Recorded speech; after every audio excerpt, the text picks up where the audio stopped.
యేసు ప్రభువులో ఆ యేసు ప్రభువుని నమ్ముకుంటే నేను ఆనందంగా ఉండలేను, నేను ఎంజాయ్ చేయలేను అని ఎవరైనా అనుకుంటూ ఉంటే మీకు చెప్పిన సువార్త తప్పుడు సువార్తే. నిజానికి యేసు ప్రభువుని నమ్ముకుంటే చాలా ఎంజాయ్ చేస్తారు, మామూలు కాదు. నేను ఇందోర్ పోతానని పొమ్మని ప్రభు చెప్పాడు కదా, నేను ఇందోర్ బయలుదేరానని చెప్పాను కదా, నాకు ఆతాహి జాతాహి మాత్రమే వచ్చని చెప్పాను కదా. వెళ్ళాను, సాయంత్రం రాత్రి 10 గంటలకు దిగాను. చలి, నాకేం తెలుసు ఆ ఊర్లలో అంత చలి ఉంటుందని.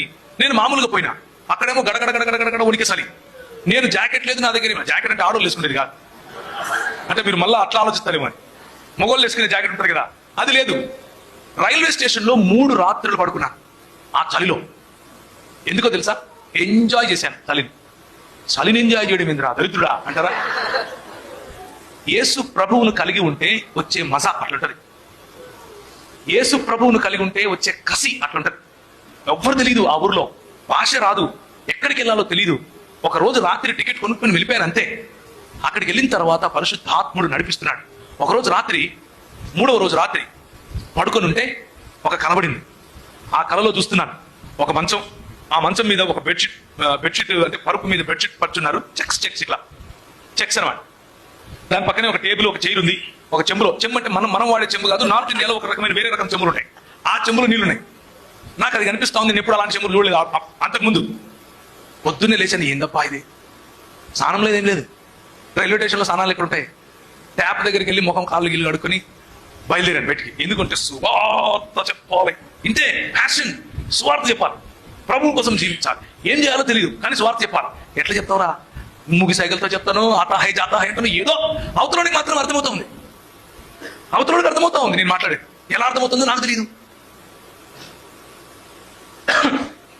పొద్దున్న లేచి బయలుదేరితే రాత్రి నాకు కలలో కనిపించిన ఇల్లే. బయట జూలాఘర్ అని రాస్తుంది. జూలాఘర్ అంటే అర్థం ఏంటంటే, చిన్నపిల్లలను వాళ్ళ అమ్మ నాన్నలు పనికి వెళ్తూ క్రచ్లో ఆడుకోవడానికి వేసి వెళ్తారు కదా, అది జూలాఘర్ అంటే. జూలాఘర్ అంటే ఏందో నాకు తెలియదు. వెళ్ళాను, ఆ ఇంటి దగ్గరికి వెళ్ళి తలుపు తట్టాను. ప్రభు వెళ్ళమన్నాడు. వెళ్ళాను. వాళ్ళు జైన్ కుటుంబానికి చెందిన వాళ్ళు బయటకు వచ్చారు. ఆమె బయటకు వచ్చింది, ఏం కావాలా అని అడిగింది. నాకంత తెలియదు కదా, అన్ని మూగి సైకిలే. రూమ్ కొనా అన్నాను. పైనుంది చూసుకోపోయింది. పైనుంది చూసుకోపోయింది. నేను ఎవరో తెలియదు. 3 రోజులు స్నానం లేదు, ఏం లేదు, అడక తినేవాళ్ళలాగా ఉన్నాను. ప్లాట్ఫారం మీద పండుకుంటే ఎట్లుంటారు? కంపు కొడతా ఉన్నాను. పోయి రూమ్ చూసుకోపో అంటా ఉంది. పైకి వెళితే అదే మంచం ఉంది, అదే పరుపు, అదే చెక్స్ తో పరిచిన దుప్పటి, చెంబు, దాన్ని ఏమంటారు, ఆ టేబుల్, చైర్. చూశాను, నాకేం అర్థం కాలేదు. ఏంది రాత్రి దీన్ని చూసినాను కదా, దేజావు ఏమో అనుకున్నా. దేజావు తెలుసు కదా మీకు, అంటే